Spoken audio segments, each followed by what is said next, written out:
Good morning, Abba. It's a beautiful Thursday morning again, and I'm very happy to be here with you. Me too. It's one of the best things of the week. It certainly is.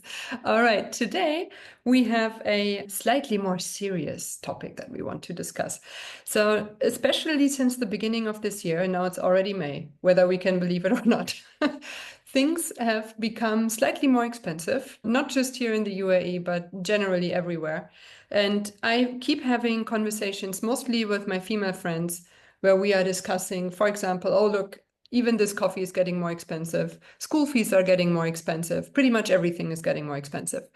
And we realize that in the end, okay, things can still be financed, but there is probably a lot less that is left at the end of the month. And another thing that oftentimes comes in with this thinking about money is, do I actually know where I spend all my money? Am I actually aware of where it all goes throughout the month? Because sometimes I might be a bit surprised of how little is left at the end of the month. And so this is why we wanted to talk about the money mindset today. And as usual, the question is, what is actually a mindset? You hear a mindset coming up everywhere. So, mindset, just for all of us to start with this mutual understanding, is basically a set of beliefs that we have accumulated throughout our lives. And these beliefs have an influence of how we think about something, how we act on a certain behavior, and how we prefer things over others. So, when we think about a money mindset, then the big question is, how do we actually value money to start with? Who is in charge of money? Especially, when you are married, the big question is, who is in charge of making the money, of spending the money? Who is in charge of allocating the money? Is it you? Is it your partner? It can differ. Then another question of the mindset is, what do I want to spend my money on? What are the essentials for me? Is it, for example, super important for me to go out for dinner 5 times a week, or do I rather want to spend the money so that I can make sure that my kids can go to university? So, this is the money mindset that we're talking about. And our focus today will mostly be around how can I create this clarity to start with? How can I make this whole topic of money very transparent? May it be that you are an entrepreneur and you are making your own money. May it be that you are employed somewhere, or may it be that you are a housewife staying at home. Of course, all of us want to have this transparency on money. And thankfully, our wonderful Abba has some ideas for us how to create that transparency. I think just knowing about where your money is coming from and where it's going gives you some sort of sense of control over how you think about money. And I feel like sometimes we don't have the whole picture, whether we are in a job or whether we are working from home or whether we are not working at the moment, because usually, and let's say you're in a family and you're married and you have children, you don't have the whole picture. Sometimes you can feel a bit of lack and strange things can start coming up in your mind when it comes to money. And you've addressed it, your money mindset and your beliefs and all of that. So, what I wanted to talk about today is it's now becoming easier and easier to have a hold on our financial picture because there are so many tools out there now to help you do that. So, for example, there's a really great tool out there. It's one of the best on the market. It's just an example. It's called You Need a Budget, and it's YNAB. And the beauty of this tool is it talks about something called spendfulness, like mindfulness. So it's almost like being more mindful about your money. So A, it's an AI tool that's introduced a new concept on how to think about money. And B, it's also a tool that allows you to track your money and allocate budget for your money and also share that with your partner in a way that's constructive so that you can work towards goals. Now, in the past, of course, there have been tools, mainly templates and Excel sheets, most likely. But now, thanks to AI, the tools that are on the market to help us have more visibility of where our money is coming from, where it's going, whether it's as a family or individual, are so amazing that I think that really helps you shift any belief you might have in your mind about money. And it's something that's quite easily accessible. There's another tool that I saw that's also super cool. It's called Honeydue. And what it does is it's for you and your husband to be able to have your own accounts in the app on one dashboard, along with a joint account. So every transaction that happens, each other can see. And often at home, money is the last thing you want to talk about, purely because it is a conversation and it can get a bit heavy, and we're busy and we've got so much going on, and maybe the conversation is not always happening. And then at the end of the month, you have a big conversation to have because you're looking at the bills. I thought this tool was pretty cool because it keeps both of you on track on a daily basis of what money's coming in and what money's going out and where it's going on. So for example, if your husband pays the electricity bill, you will get a notification saying that he's paid it and where he's paid it from, whether it's from his account or from the joint account. So again, tools are now available to us to be able to manage so many things on a very technical level, but that also reflects on our mindset. And I'd like to believe that tools like this help you become more calm, feel like you have more control over what's happening without spending so much time, energy, and money on like figuring out a big system to make this all work.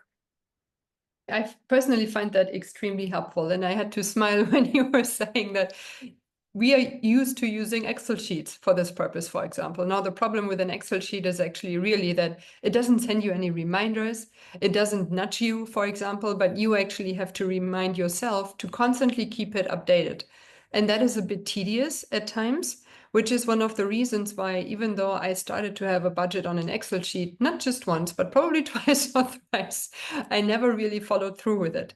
So what was the result? The result was, again, that I didn't have that full transparency over, where I actually spend, what I spend, when I spend it as well. So obviously many of us, when the salary comes in, we are super excited about it and we're thinking, all right, perfect. Now I'm going to reward myself and I'm going to go and buy something, which might be at the beginning of the month. And then what we might lose sight of is everything else that needs to be paid for during that month. And specifically when you have kids, or let alone even when you live in a house or in your own apartment, there's constantly something that you did not plan for. So there are amounts that you have to pay that more or less come out of the blue. Like, for example, a pipe breaks and you have to pay for the damage to be fixed. Or something happens with the kids and they suddenly, I don't know, want to sign up for a new sport, or they grew another 10 centimeters overnight and you have to go for shopping for new clothes. All of those things that you don't necessarily plan for at the beginning of the month, and yet those things need to be paid for. So now having AI and really being able to see, okay, this is what I'm spending, understanding the data, how they are developing throughout the month, for example, but also just really being instantly able to see everything at one glance, like with Honeydue, for example, I think really helps us a lot more to get that understanding of money. And also when I speak to women, oftentimes the understanding is, okay, money is more or less something that is there and we can spend it, but there is no immediate understanding of how we can actually also utilize money going forward for anything that we would like to save for the future, for example, how we can save it in a smart way, how we can invest it, for example. All of that knowledge is out there, and I'm quite sure that if we are really interested in learning more about this, AI can certainly help us to understand that as well, so that we really have the power over the money and it's not just, something that is there to spend, but that we understand the full value of everything that we can do with it. Becomes so accessible now thanks to these tools. But the one point I wanted to add to this is that be mindful of the tool you're choosing to use. I say that because I have used a couple of tools between last year and this year, and I have stopped using them purely because they were too complex. And it was taking me more time to kind of work them out and make sure everything is in place than it would be to use an Excel sheet. So again, be very mindful of how you choose the tools. Not every tool is for everyone, and not every tool works the same way. And everyone's adaptability to a tool is different, and how the tool works either works for you or it doesn't. So whatever tool you're choosing to use, while there are so many out there, be sure to pick one that you think will work for you. And the truth is, until you use it for 3 to 6 months, you're not even going to know if it works or not. So jump in, let it help you take control of the situation, But then don't be afraid to be like, actually, this is not working for me. Is there something else out there? Because that's the reality of it. There's no one size fits all when it comes to AI tools for anything, and it includes financial management. Absolutely. And there's one other thing actually, Abba, that just came to me when you were saying take a look at the usability of it. It's also really about take a look at how secure your data will be. Since we are speaking about money, and I think all of us are aware of how much scam is happening right now and how, how many ways people have at this moment to really hack into your data. May it even be your Emirates ID. The other day, I received another call where somebody was actually able to use my Authenticator app, and it was shocking because that should be super secure, but they found a way to use it in some way. So especially when you're looking into tools that you want to give your financial transparency to, just make double, triple sure that you're using a secure tool for this.